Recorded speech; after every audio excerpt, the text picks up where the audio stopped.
Hello everyone. So this is theme 5 through the eyes of traveler perception of society that is from the 10th to 17th century. Women and men have traveled in search of work to escape from natural disasters जैसे कि कोई disaster आ गया traders की तरह merchant soldier priest Pilgrim और driven by sense of adventure. तो इन सारे work के लिए मेन एंड वुमेन एक जगह से दूसरी जगह ट्रैवल करते थे। Those who visit or come to stay in a new land invariably encounter a world that is completely different in terms of the landscape, physical environment, custom, language, belief, and practice of people. Many of them try to adapt to these differences, others, somewhat exceptional, note them carefully in account, generally recording what they find unusual or remarkable. Unfortunately, we have practically no accounts of travel left by women through, though we know that they travel. देखो, women भी travel करते थे लेकिन हमें उनके ज़्यादा accounts मिलते नहीं और हमें पता है कि वो ट्रैवल करते थे। ठीक है, the account that survive are often varied in terms of their subject matter.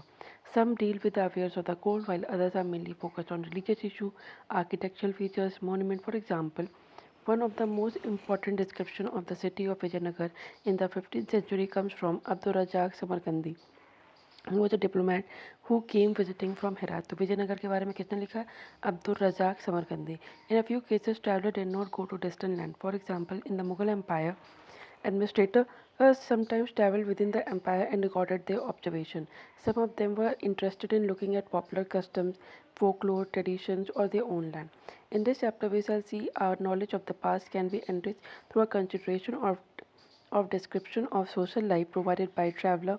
जो historians क्या करते हैं बेसिकली जो इन travelers ने जो भी लिखा हुआ है उससे चीज़ों को समझने की कोशिश करते थे कि उस वक्त की सोसाइटी की लाइफ कैसी थी। provided by travelers who visited the subcontinent, focusing on the accounts of three men, that is Al-Biruni. Al-Biruni कहाँ से आए थे? उज्बेकिस्तान। कौन सी सेंचुरी में? 11th century. Al-Biruni Uzbekistan 11th century. Ibn Battuta Morocco Morocco in north west Africa से आए थे 14th century. ठीक है, तो पहले कौन आया था? अल-बरूनी 11th सेंचुरी, फिर इब्न बतूता 14th सेंचुरी, उसके बाद फिर Frenchman François Bernier 17th century. This is the coconut and the paan were thing that struck many travellers as unusual.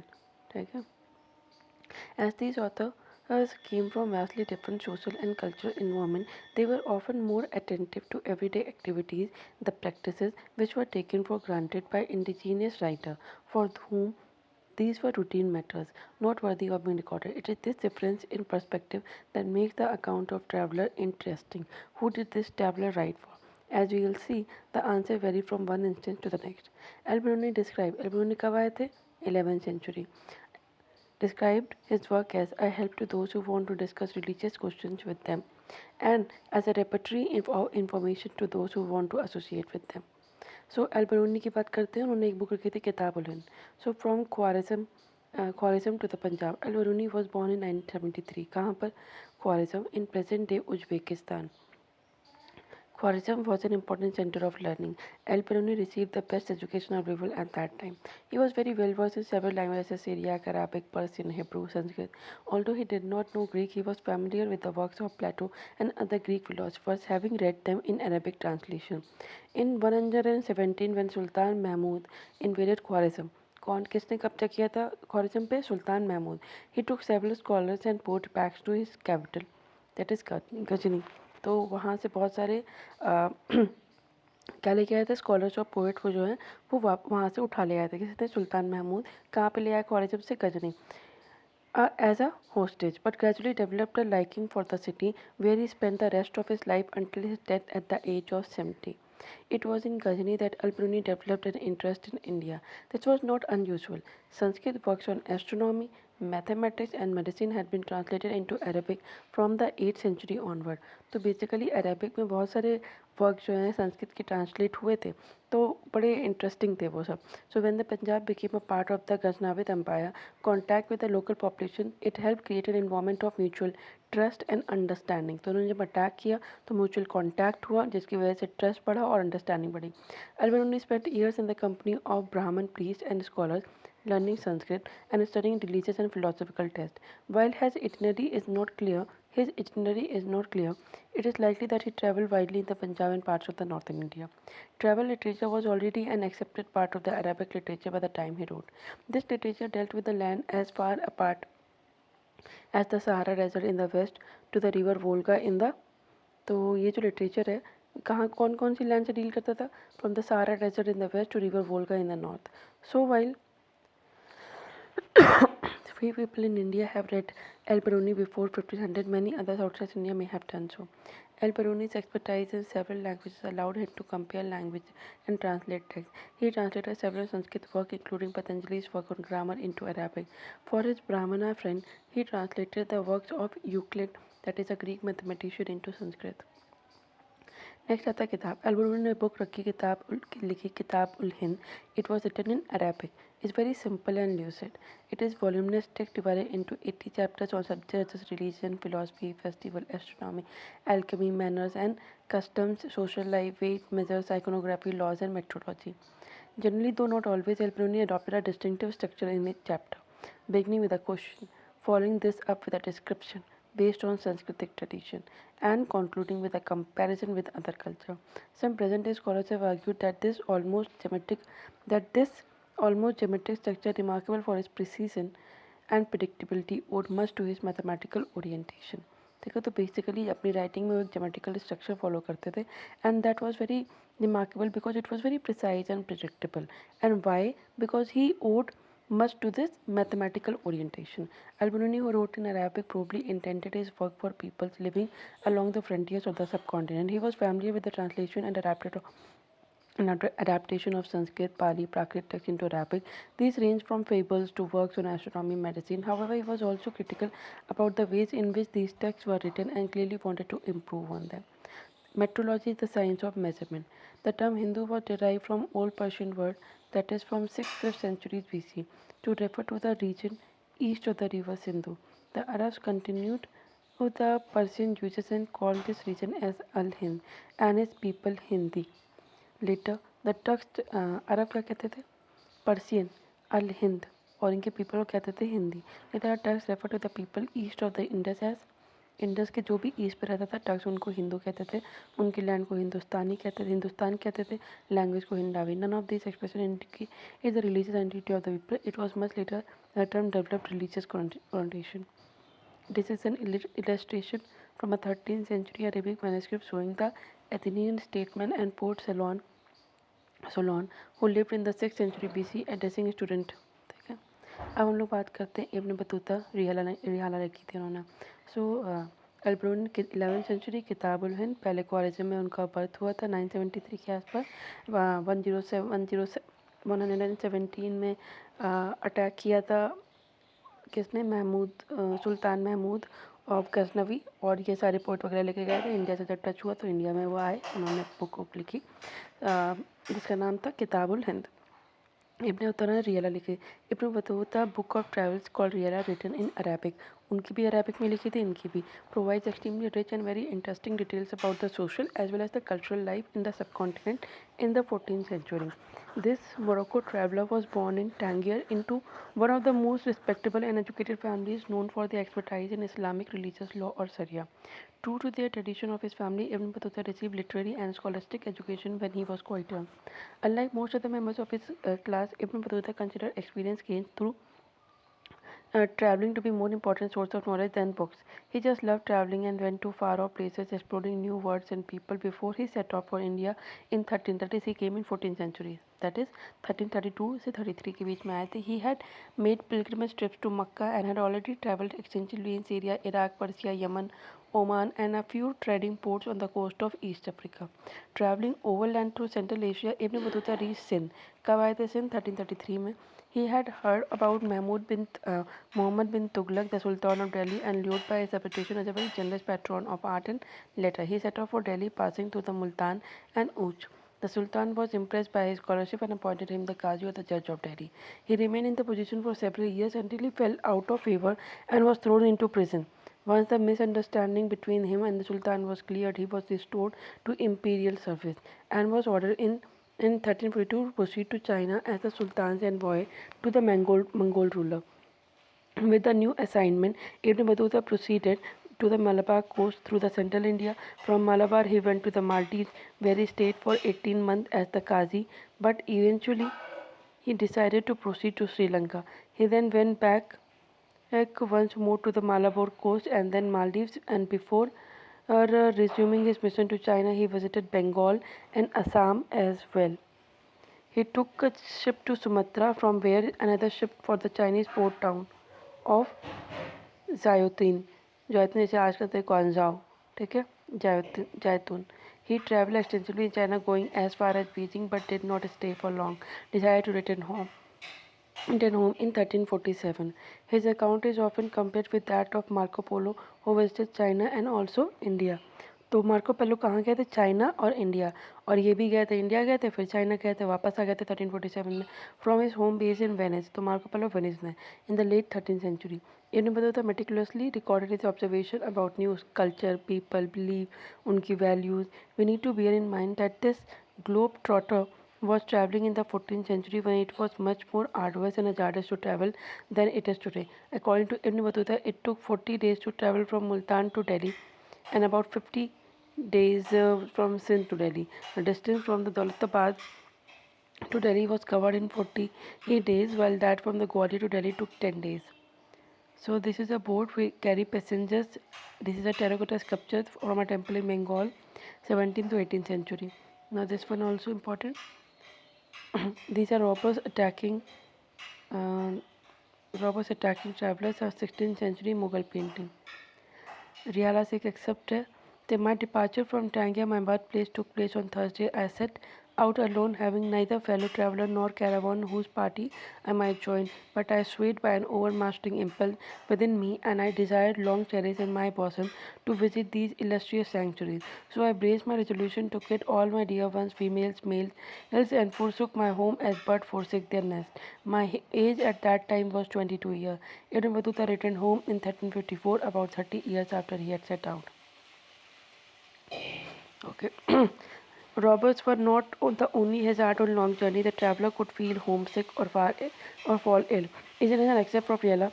I was attacked by the fever and actually tied myself on the saddle with a turban cloth in case I should fall off by reason of my weakness. So at last, we reached the town of Tuni, and the townsfolk came out to welcome the Sheikh and the son of a Qazi. On all sides they came forward with greeting and question to one another, but not a soul said a word of greeting to me, since there were none of them I knew. I felt so sad at heart on account of my loneliness that I could not restrain the tears that started to my eyes, and wept bitterly. But one of the pilgrims, realizing the cause of my distress, came to me with a greeting. Places visited by Ibn Battuta in Afghanistan, Sindh and Punjab. Many of the place names have been spelled as Ibn Battuta would have known them. Andkhoy Balkh Tirmid, ठीक है. फिर कंधार गए, इस अंधकोय तिरमिद आए होंगे, bulk आए होंगे, Kunduz, परवान, काबुल, गजना, कंधार, ऊजा, मुल्तान, औजता, ये अरेबियन सी है, लहारी, इंडस रिवर को फॉलो करते करते आए. ऊजा, मुल्तान गए, अजूधान गए, अबुहार, सरस्वती, हंसी, दिल्ली पहुंच गए. Traveling was also very insecure. Ibn Battuta was attacked by bands of rebels several times. In fact, he preferred traveling in a caravan along with companions, but did not deter highway robbers. While traveling from Multan to Delhi, for instance, his caravan was attacked and many of his fellow travelers lost their lives. Those who travelers were survived, including Mulita, were severely wounded. The enjoyment of curiosity. As we have seen, Ibn Battuta was an inveterate traveler who spent several years traveling through North Africa. He spent several years traveling through North Africa, West Asia, part of Central Asia. He may even have visited Russia. तो कहाँ कहाँ गए थे? North Africa, West Asia, part of Central Asia, the Indian subcontinent, China, before returning to his native land, Morocco. When he returned, the local rulers issued instruction that his stories be recorded. फिर education and environment. This is what Ibn Juzay, who was deputy to write that Ibn Battuta dictated, said in his introduction. A gracious direction was transmitted by the ruler that he Ibn Battuta, should dictate an account of the cities which he had been seen in his travel and of the interesting event which had clung to his memory, and that he should speak to speak of those whom he had met of the rulers of countries, of their distinguished men of learning and their pious saint. Accordingly, literature upon these subjects are narrative which give entertainment to the mind and delight to the ear and eyes, with a variety of curious particulars, by the exposition of which he gave edification of marvelous things, by referring to which he aroused interest. In the footsteps of Ibn Battuta, in the centuries between 1400 and 1800, visitors to India wrote a number of travelogues in Persian. At the same time, Indian visitors to Central Asia, Iran, and Ottoman Empire also sometimes wrote about their experiences. These writers followed the footsteps of Al-Biruni, उन्होंने कौन सी book लिखी? किताब 11th century. Ibn Battuta, 14th century Morocco, and had sometimes read these earlier authors. Among the best known of these writers were Abdul Razak Samarkandi, who visited South India in 1440, Mahmud Wali Balki, who travelled very widely in the 1620s, and Sheikh Ali Hasan, who came to North India in 1740s. Some of these authors were fascinated by India, and one of them, Mahmud Balki, even became a sort of sannyasi for a time. Others, such as Hazin, were disappointed and even disgusted with India, where they expected to receive a red carpet treatment. Most of them saw India as a land of wonder. तो महमूद वाली बाल्की कब आए थे? 1620 में. शेख अली हसन कब आए थे? 1740. ठीक है. उसके बाद फिर हम लोग यहाँ पे देखते हैं इन 18th century painting depicting travellers gather around a camp fire. Okay, nothing important here. Francois Bernier, a doctor with a difference. Once the Portuguese arrived in India in about 1500, a number of them wrote detailed accounts regarding Indian custom, that is social customs and religious practice. A few of them, such as Jesuit Roberto Nobili, even translated Indian texts into European language. तो नाम बताओ. एक Portuguese थे जिनका नाम था जीसूट Roberto Nobili. उन्होंने Indian text को यूरोपियन लैंग्वेज में ट्रांसलेट किया था. Among the best the European Portuguese writer is Duarte Barbosa, who wrote a detail account. Duarte Barbosa, who wrote a detail account. उसके बाद फिर among the best the European writers is Duarte Barbosa, who wrote a detailed account of the trade as well as society in South India. तो जेसूट Roberto नोबले आए थे, फिर Duarte Barbosa ने south India के बारे में लिखा था.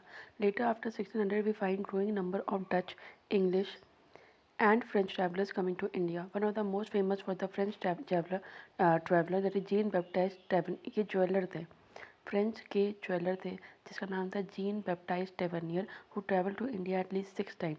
He was particularly fascinated with the trading condition in India, compared India to Iran and the Ottoman Empire. Some of these travelers like the Italian doctor मनुसी. तो यहाँ पे सबके प्रोफेशन लिखे हुए हैं, यहाँ पे ध्यान से देखना. एक है जीन बैप्टाइस्ट, ठीक है, फ्रेंच के थे, ज्वेलर थे, 6 टाइम इंडिया में आए थे. उसके बाद फिर एक और लिखा हुआ है इटालियन डॉक्टर मनुसी, ठीक है. He never return to Europe and settle down in India, ठीक है. He was doctor. Francois Bernier was a French man, was a doctor. Francois Bernier जो थे वो भी डॉक्टर थे.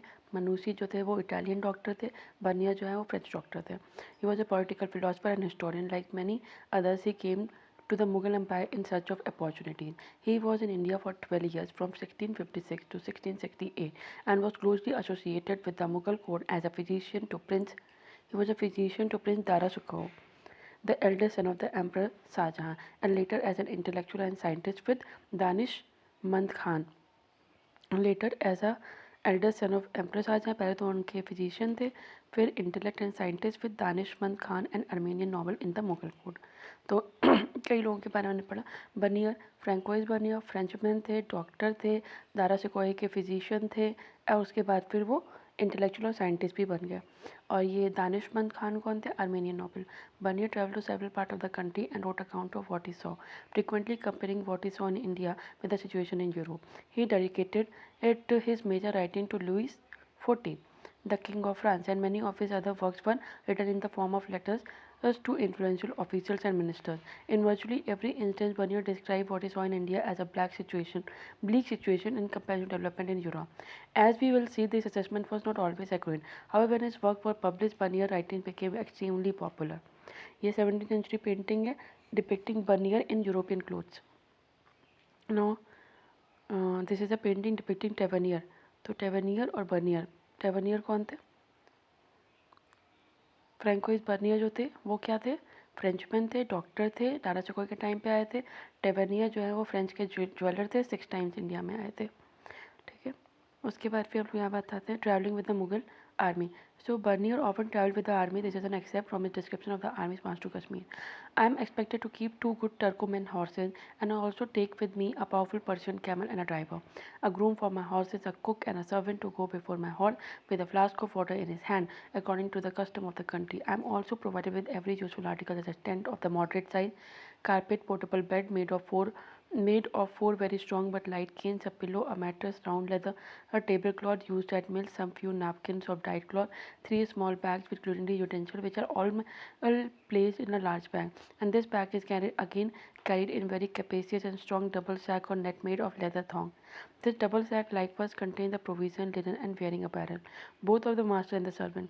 I have taken care to lay in a stock of excellent rice for 5 or 6 days' consumption, of sweet biscuit flavored with anise, a hub of lime and sugar. Nor have I forgotten a linen bag with a small iron hook for the purpose of suspending or draining dahi or curd, nothing being considered so refreshing in this country as lemonade and dahi. Bunyan's works were published in France in 1670 and translated into English, Dutch, German, Italian within the next 5 years. तो 1670 और 71 में इनके works publish हो गए थे. Between 1670 and 1725, his accounts were reprinted 8 times in French, and by 1684 it had been reprinted 3 times in English. This was in marked contrast to the account in Arabic and Persian, which circulated as manuscript and was generally not published before 1800. तो Persian और Arabic account जो आपके इसके पहले हमने पढ़े थे, कौन से थे, इब्न बतूता और एक और थे अल्बरूनी. तो इनके account they were written in Arabic, so they travel they were circulated as manuscript. They were generally not published before 1800. So the creation of the circulation of ideas about India, the writing of the European, and through the printing and the circulation of the above. Later, after 1751, Indians like Sheikh Itasamuddin and Mirza Abu Talib visited Europe and confronted this image that Europeans had of their society. They tried to influence it by producing their own version of matters. Making sense of an alien world, Alberoni and the Sanskritic tradition, overcoming barriers to understanding. As we have seen, travelers often compared what they saw in the subcontinent with the practice with which they were familiar. Each traveler adopted distinctive strategy to understand what they observe. Al-Biruni, for instance, was aware of the problem inherent in the task he had set for himself. He discussed several barriers that he felt obstructed understanding. The first among these was language. According to him, Sanskrit was so different from Arabic in Muslim that ideas and concepts could not be easily translated from one language into another. Second barrier he identified was the difference in religious belief and as well as the practice. The self-absorption and consequent insularity of the local population, according to him. ठीक है, they were self absorbed and insular. ठीक है, constituted the third barrier. What is interesting is that even though he was aware of these problems, Alberoni depended almost exclusively on the works of Brahmins, often citing passages from the Vedas, Puranas, Bhagavad Gita, Patanjali, Manusmriti, etc., to provide an understanding of the Indian society. Alberoni's description of the caste system. Alberoni tried to explain the caste system by looking for parallels in other society. He noted that in ancient Persia, 4 social categories were recognized: those of the knight and princes, monks, fire priests, lawyers, physicians, astronomers, and other scientists, and finally peasants and artisans. In other words, Henry suggests that the social division were not unique to India. At the same time, he pointed out that within Islam, all the men were considered equal, differing only in the observance of piety. In spite of his acceptance of the Brahminical description of the caste system, Alberoni disapproved of the notion of pollution. He remarked that everything which falls in a state of impurity strives and succeeds in regaining its original condition of purity. The sun cleanses the air. Salt in the sea prevents the water from becoming polluted. If it were not so, insisted Alberoni, life on earth would have been impossible. The conception of social pollution intrinsic to the caste system was, according to him, contrary to the laws of nature. God knows best. Travelers did not always believe what they were told.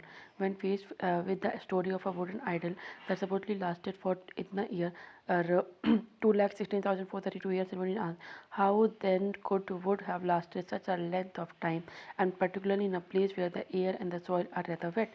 God knows the rest. God knows best. So it is a language with an enormous range. Al-Biruni describes Sanskrit as follows: if you want to conquer this difficulty, that is to learn Sanskrit, you will not find it easy because the language is of an enormous range, both in word and inflection, something like Arabic. It, calling one and the same thing by various names, the both original and derivative, and using one and the same word for a variety of subjects, which in order to be properly understood must be distinguished from each other by various qualifying epithets. So, in the this is Al-Biruni's account of the system of Varna. The highest caste are the Brahman, of whom the book of the Hindus tell that they were created from the head of the Brahman, and the Brahman is only another name of the force called nature, and the head is the highest part of the body. Brahman are the choice part of the whole genus. Therefore, the Hindus consider them as the very best of mankind. The next caste are the Kshatriya, who were created, as they say, from the shoulders and the hands of the Brahman. Their degree is not much below that of Brahman. After them, the Vaishyas, who were created from the thigh, the Shudra, who were created from the feet. Between the latter two classes, there is no very great distance, much however. As these classes differ from each other, they live together in the same town villages, mixed together in the same house and lodging. Now, as we have seen, Al-Biruni's description of the caste system was deeply influenced by a study of normative Sanskrit texts, which laid down the rules of governing the system from the point of view of the Brahmins. However, in real life, the system was not quite as rigid. For instance, the categories defined as antyacha, literally born outside the system, were often expected to provide inexpensive labor to both peasants and zamindar. Antyacha, literally born outside the system, he provided inexpensive labor to both the peasant and the zamindar. In other words, while they were often subjected to social oppression, they were included within the economic network. Okay? Now, Ibn Battuta and the excitement of the unburned. By the time the Ibn Battuta arrived in Delhi in the 14th century, the subcontinent was part of the global network of communication.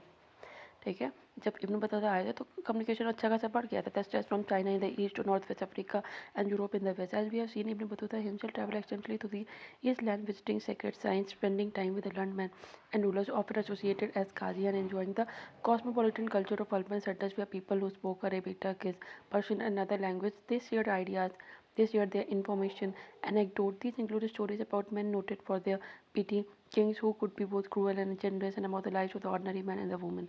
Anything that was unfamiliar was particularly highlighted in order to ensure that the listener or the reader was suitably impressed by the accounts of the distant yet accessible world. The coconut and the pan. Some of the best examples of Ibn Battuta's strategy of representation are written in the ways in which he described the account, the coconut and the pan, two kinds of plant produced that were completely unfamiliar to his audience.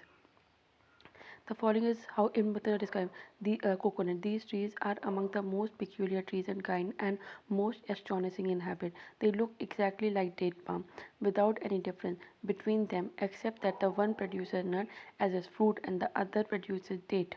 The nut of the coconut tree resembles a man's head, or in it are what looks like two eyes and a mouth, and the inside of it, when it is green in, looks like the brain, and attached to it is a fiber which looks like hair. They make from this cords which they sew up ship instead of using iron nails, and they also make from it cables for vessel. It will go to the description of the pan. The beetle is a tree which is cultivated in the same manner as the grapevine. The beetle has no fruit and is grown only for the sake of its leaf. The manner of its use is that before eating it, one takes areca nut.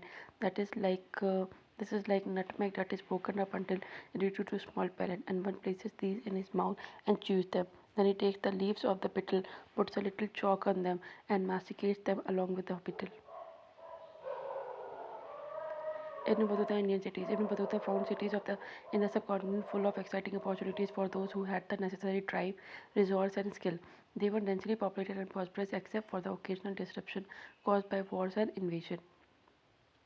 तो foundation ऐसे पढ़ने full of exciting opportunities जिनके पास drive है resource है skill है तो उनके लिए काफ़ी अपॉर्चुनिटी है they were densely populated prosperous except for the occasional disruption caused by wars and invasion it appears from Ibn Battuta's account that most cities had crowded street, bright and colorful market that was stacked with a wide variety of good.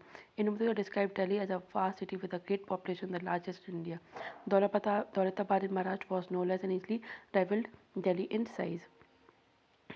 This is an example in the account of Delhi, often spelled as Delhi in text of the period. The city of Delhi covers a wide area and has a large population. The rampart around the city is without parallel. The breadth of its wall is 11 cubit, and inside it are houses for the night sentry and gatekeepers. Inside the rampart, there are storehouses for storing edible, magazine, ammunition, ballista, and siege machine. The grains that are stored in these rampart can last for a long time without rotting. In the interior of the rampart, horsemen as well as infantrymen move from one end of the city to another.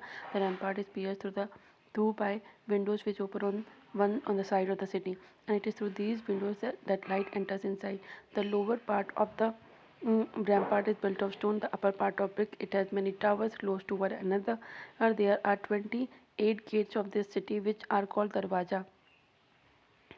And of these, the Budaun Darwaja is the greatest. Inside the Mandvi Darwaja, there is a grain market. It adjacent to the Gul Darwaja, there is an orchid in the city of Delhi. Has a fine symmetry in which graves for domes over them, and those that do not have a dome have an arc for sure. In a symmetry, they show flowers such as the tuberose, jasmine, wild rose, and flower blossom here all season. This is an arc in Tughlaqabad, Delhi. The bazaars were not only places of economic transaction but also the hub of social as well as cultural activities. Most bazaars has a mosque, temple, and in some of them at least places were marked for public performance by dancer, musicians, singer. While Ibn Battuta was not particularly concerned with explaining the prosperity of town, historians have used his account to suggest that towns derive a significant portion of their wealth through the appropriation of surplus from villages. Ibn Battuta found Indian agriculture very productive because of the fertility of the soil, which allowed farmers to cultivate 2 crops a year. He also noted that the subcontinent has a well indicated with inter-Asian network of trade and commerce, with Indian manufacturers being in great demand in both West Asia, Southeast Asia, fetching huge profit for artisan merchants. Indian textile, particularly cotton cloth, fine muslin, silk, brocade, satin, were in great demand. तो silk भी चलता था, brocade, satin. In Batuta informed that certain varieties of fine muslin were so expensive that they could be worn only by the nobles and the very rich. In Daulatabad, there is a marketplace for male and female singer which is known as Tarababad. It is one of the greatest and the most beautiful bazaar. It has numerous shops and every shop has a door which leads into the house of the owner. The shops are decorated with carpet, and at the center of the shop there is a swing on which sits the female singer. She is decked with all kinds of finery and a female attendant female singer, a swinger. In the middle of the marketplace, there stands a large cupola, which is carpeted decorated, in which the chief or the magician takes his place every Thursday after the dawn prayers, accompanied by a surveillance slave. The female singers come in successive crowd, sing before him, dance until the dusk, after which he withdraws. In this bazaar, there are mosques for offering prayer. One of the Hindu rulers alighted at the cupola every time he passed by this marketplace, and the female singer would sing before him.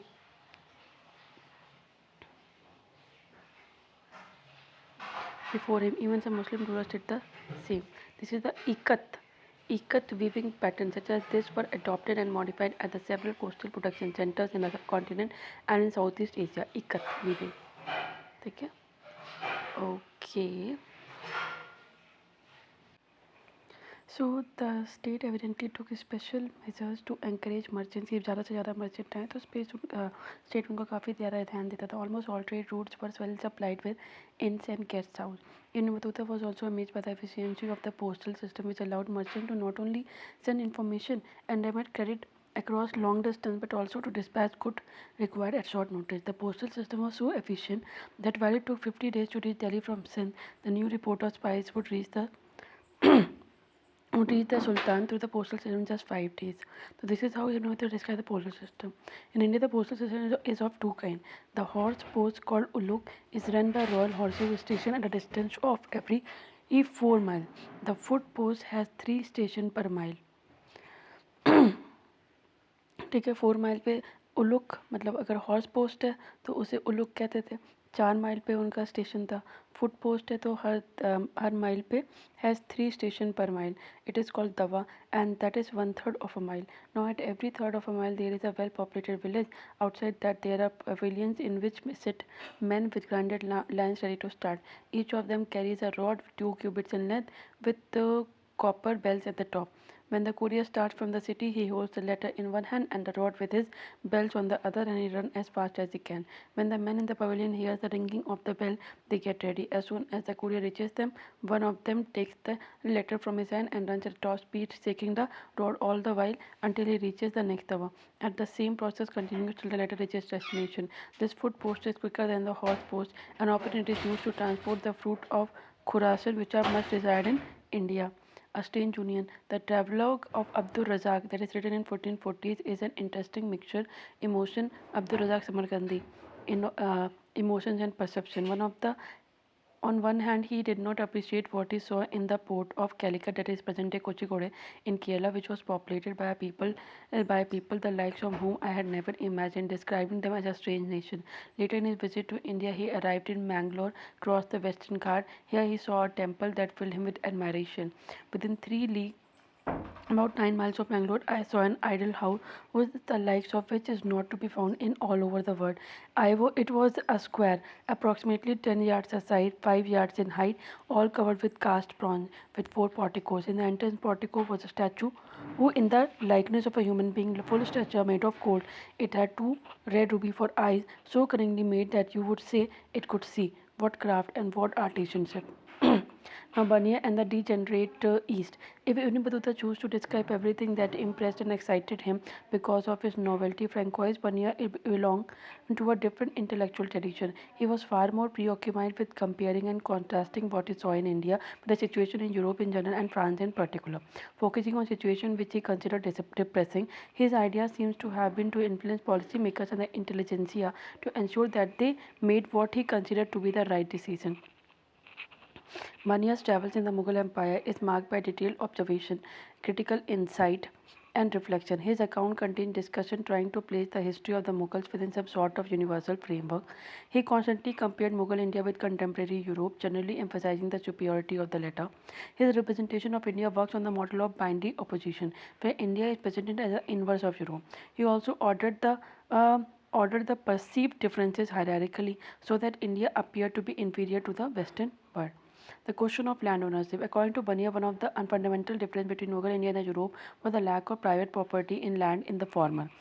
Former मतलब Mughal India में कोई private property in land नहीं थी. He was a firm believer in the virtues of a private property and saw crown ownership of land as being harmful for both the state and the people. He thought that in the Mughal Empire the emperor owned all the land and distributed it among his nobles, and that this had disastrous consequences for the economy as well as the society. This perception was not unique to Bania but is found in most travelers' account of the 16th as in the 17th century. Owing to crown ownership of land, argued Bania, landholders could not pass on their land to their children. So they were averse to any long-term investment in the sustenance and expansion of the production. क्योंकि उनको पता था कि इनके बेटों को जरूरी नहीं है कि वो पास ही हो, तो वो ज़्यादा investment नहीं करते थे in the sustenance and expansion of production.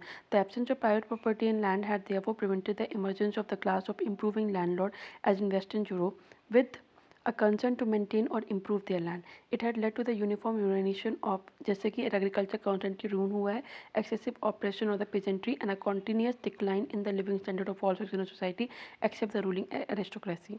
ठीक है. As an extension of this, Bania described Indian society as consisting of undifferentiated masses of impoverished people. ठीक है.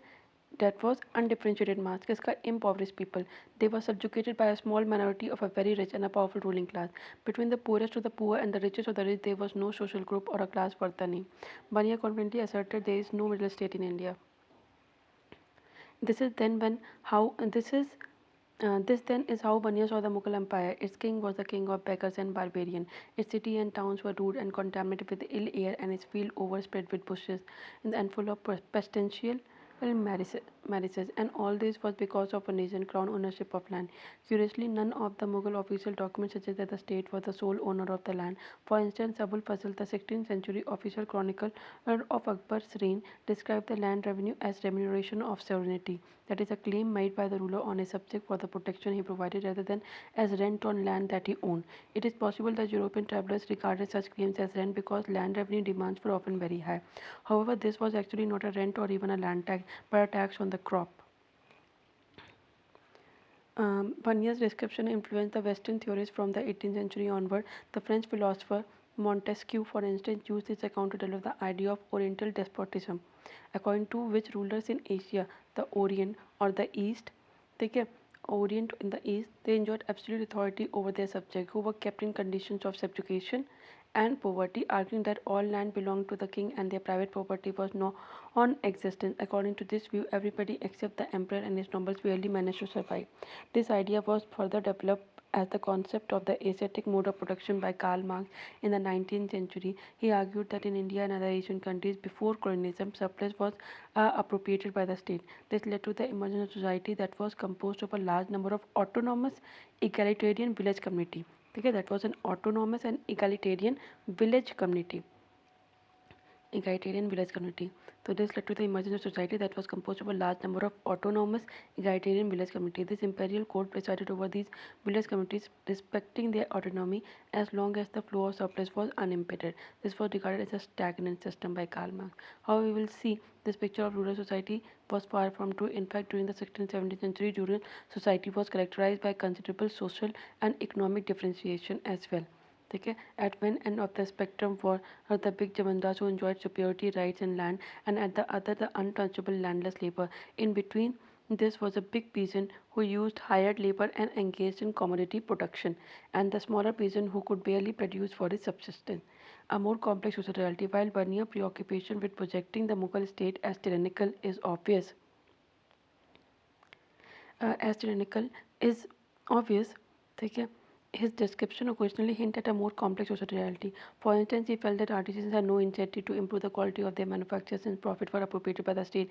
Manufactures were consequently everywhere in decline. At the same time, he considered this that vast quantity of the world's precious metal flowed into India as manufactures were exported in exchange for gold and silver. He also noticed the existence of a prosperous merchant community engaged in long distance exchange. ठीक है. In fact, during the 17th century, about 15% of the population lived in town. So this was on average higher than the proportion of urban population in Western Europe in the same period. In spite of this, Panay described Mughal city as camp town, by which he meant towns that owed their existence and dependent for their survival. So यहाँ पे एक बार फिर से पढ़ते. In fact, during the 17th century, about 15% of the population they lived in town.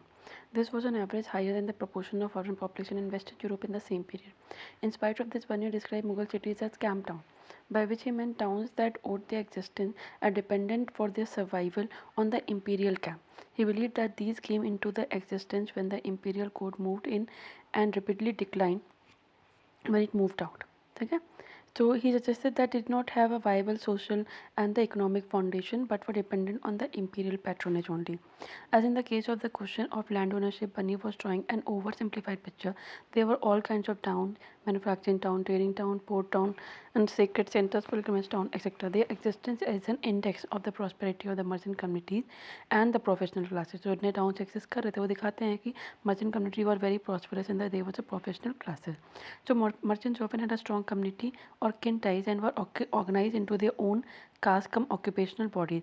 In Western India, in west part of India, these group of merchants were called Mahajans and their chief the Seth. In urban centers such as Ahmedabad, the Mahajans were collectively represented by the chief of the merchant community who was called Nagar Seth.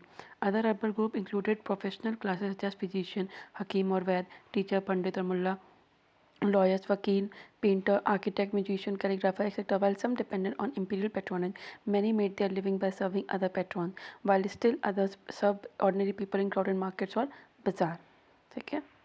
So before studying the condition of the woman, ये कुछ important चीज़ रह गई थी. So Bernier is perhaps the only historian to provide a detailed account of the working of the imperial karkhanas or the workshop. There was a large hall are seen at many places that are called karkhana or workshop for the artisan. In one hall, the embroiderers are busy employed, superintended by a master. In another, you see the goldsmith. In third, painters. In fourth, it varnishers in lacquer work. In fifth, joiners, turners, tailors, shoemaker. In sixth, manufacturer of silk, brocade, and a fine muslin. So artisans came every morning to their karkhanas where they remain employed the whole day, and in the evening they return to their home. In this quite regular manner, their time glides away, and no one aspiring for any improvement in the condition of life wherein it happens to be born. And this is a different socio-economic scenario. It is also an except from Bernier of both agriculture and craft production. It is important to observe that of this vast tract of country, a large proportion is extremely fertile. The large kingdom of Bengal, for instance, surprising Egypt itself, not only in the production of rice, corn, and other necessities of life, but of innumerable articles of commerce which are not cultivated in Egypt. For example, silk, cotton, indigo. There are also many parts of the Indies where the population is sufficiently abundant and the land pretty well tilled. tilled, and where the artisan, although naturally intolerant, is yet compelled by necessity or otherwise to employ himself in manufacturing carpet, brocade, embroideries, gold, silver cloth, and the various sort of silk and cotton good which are used in the country or exported abroad. It should not escape notice that gold and silver, after circulating in every other quarter of the globe, come in the length to be swallowed up, lost in some measures in Hindustan. This is the gold spoon. This is studied with the emeralds and rubies, an example of the dexterity of the Mughal artisans. This is also an excerpt from Banier. Banier warned that if European kings followed the Mughal model, their kingdom would be very far from being well cultivated and people so well built, so rich, so polite and flourishing as we see them. Our kings are otherwise rich and powerful, and we must avow that they are much better and more royally served.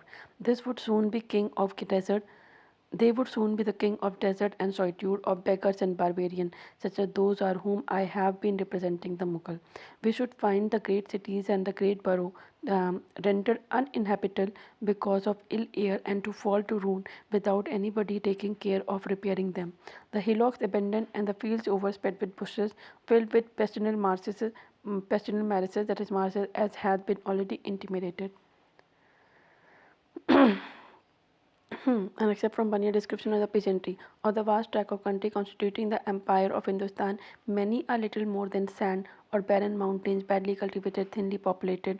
Even a considerable portion of the good land remains until for want of laborers, many of whom perish in consequence of bad treatment they experience from governors. The poor people, when they become incapable of discharging the demands of their rapacious lord, are not often deprived of their means of subsistence, but they are also made to lose their children, who are carried away as slow. Thus it happens that the peasantry, driven to despair by so excessive a tyranny, abandon the country. In this instance, Bunyan was participating in contemporary debates in Europe concerning the nature of state and society, and intended that a description of Mughal India would serve as a warning to those who did not recognize the merit of private property. Okay. Pelset, a Dutch traveler, visited the subcontinent. एक नाम है तो Dutch traveler का Pelset. During the early decades of the 17th century, like Bernier, he was shocked to see the widespread poverty. Poverty was so great, miserable, that the life of the people can be depicted or accurately described only as the home of a stark want and the dwelling place of bitter woe. Wherein the state irresponsible, he says, so much is wrung from the peasant that even dry bread is scarcely left to fill their stomach. Okay, we have we are done with this. Um, yeah, we are done. Okay.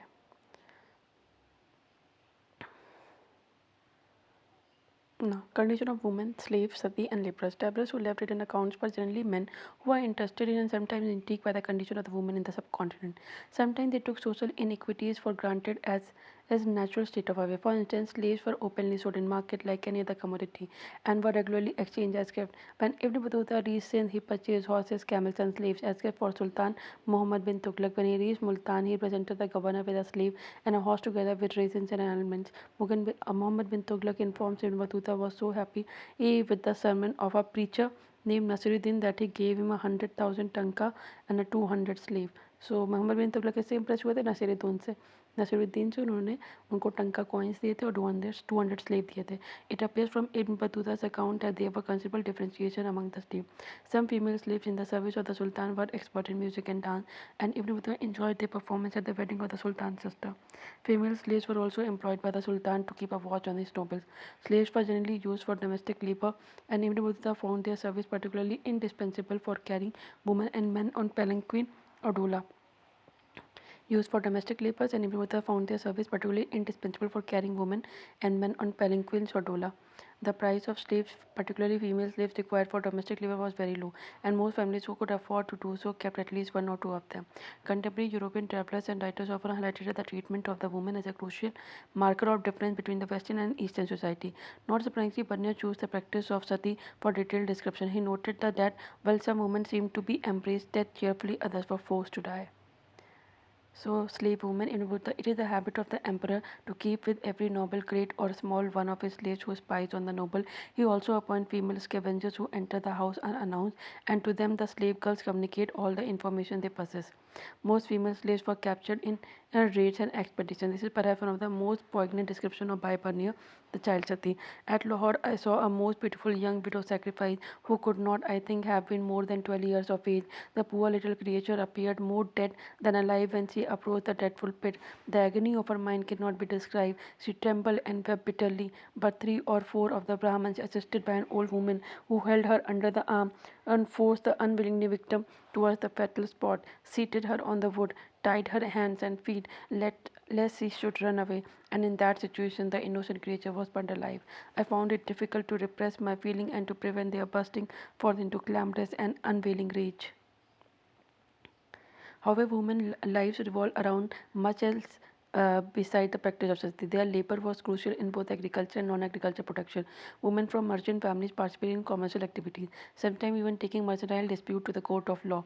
It therefore seems unlikely that women were confined to the private spaces of their home. You may have noted that travelers' account provide us with tantalizing glimpses of the lives of the men and women during these centuries. However, their observations were often shaped by the context from which they came. At the same time, there were many aspects of social life that these travelers did not notice. Also relatively unknown are the experiences and observations of men and possibly women from the subcontinent who crossed seas and mountains and ventured into lands beyond the subcontinent. What did they see and hear? How were their relations with peoples of distant landscape? What were the language they used? These and other questions will hopefully be systematically addressed by historians in the year to come. This is a sculpture panel from Mathura depicting travelers. Now finally timeline. Some travelers who left account. So 1973 1048 Mohammad इब्न अहमद अबू रेहान, ये नाम सुन लो, Uzbekistan के मोहम्मद इब्न अहमद अबू रेहान अल Barauni. 13th century में बात किए थे, कौन आया था? 1254 से 1323 Marco Polo from Italy. 14th century में 30477 1304 से 177 आए थे इब्न बतूता फ्रॉम मोरक्को। 1430 से 182 अब्दुल अल रज़ाक, मतलब 15th सेंचुरी में आए थे अब्दुल अल रज़ाक कमल अल दिन इब्न इशाक अल समरकंदी, ये समरकंद से अब्दुल अल रज़ाक समरकंदी। फिर ये आए थे 15th सेंचुरी में। 15th सेंचुरी में 1466 से 72 ईयर्स स्पेंट इन इंडिया, एक आए थे Afanasy Nikitin 15th century from Russia. फिर 16th सेंचुरी की बात करते हैं, 1580 विजिट टू इंडिया, कौन आए थे? 1580 में डुआटे Barbosa from Portugal. Sayyid Ali Reis from Turkey 1562 में। उसके बाद 1536 से 1600 Antonio Monserrate from Spain, Antonio Monserrate from Spain 1536 से 1600। 17th सेंचुरी की बात करते हैं, 1626 से 31 मोहम्मद वाली बाल्की फ्रॉम बल्क। 1600 से 67 पीटर मुंडी फ्रॉम इंग्लैंड। ये 17th सेंचुरी वाला एक बार ध्यान से देख लो। सबसे पहले बाल्की आए थे फ्रॉम बल्क, तो ये मोहम्मद वाली बाल्की 1626 से 31 1626 से 1631। फिर 1667 से पीटर मुंडी इंग्लैंड से आए थे। 1605 से 89 जीन बैप्टाइस्ट टेवनियर फ्रॉम फ्रांस।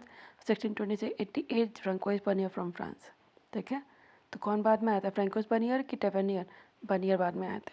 ठीक है, ओके, डन विद इट।